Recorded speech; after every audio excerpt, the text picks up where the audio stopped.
اللہ اللہ اللہ اللہ الحمدللہ وحدہ والصلاة والسلام علی من لا نبی بعدہ اما بعد۔ آج جس خواب کی ہم تعبیر بیان کریں گے وہ ہے خواب میں دوڑنا۔ دو قول ہیں حضرت ابن سیری رحمۃ اللہ علیہ اور حضرت جابر مغربی رحمۃ اللہ علیہ۔ تقریباً دونوں کا تعبیر سیم ہی ہے لیکن تھوڑا تھوڑا فرق ہے۔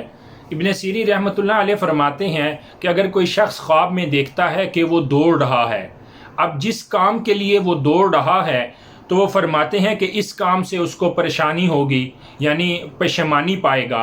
اور اگر وہ یہ شخص دیکھتا ہے کہ جس کام کے لیے وہ دوڑ رہا ہے اس سے دوسری طرف دوڑ رہا ہے، یعنی اگر کوئی شخص گھر جانا چاہتا ہے اور اس گھر کی طرف دوڑ رہا ہے تو وہ اس سے اس کو پریشانی ہوگی۔ یہ میں مثال دے رہا ہوں۔ اور اگر کوئی شخص گھر جانا چاہتا ہے لیکن گھر سے دوسری طرف اپوزٹ دوڑ رہا ہے تو یہ اس بات کی دلیل ہے کہ وہ اس کو پا لے گا، یعنی وہ اس کام کو جلدی کرے گا۔ اور حضرت جابر مغربی رحمۃ اللہ علیہ فرماتے ہیں کہ اگر کوئی شخص خواب میں دیکھتا ہے کہ وہ دوڑ رہا ہے تو یہ دوڑنا دیر کی دلیل ہے۔ خواب میں دوڑنا دیر ہونے کی دلیل ہے اور دیر ہونا جلدی کی دلیل ہے۔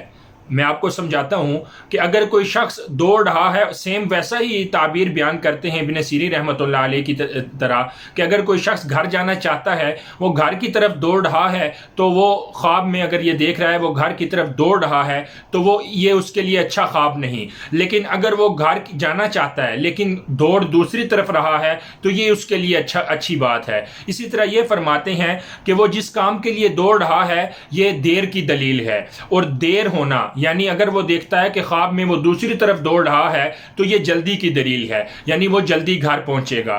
اللہ رب العزت آپ سب کا حامی و ناصر ہو۔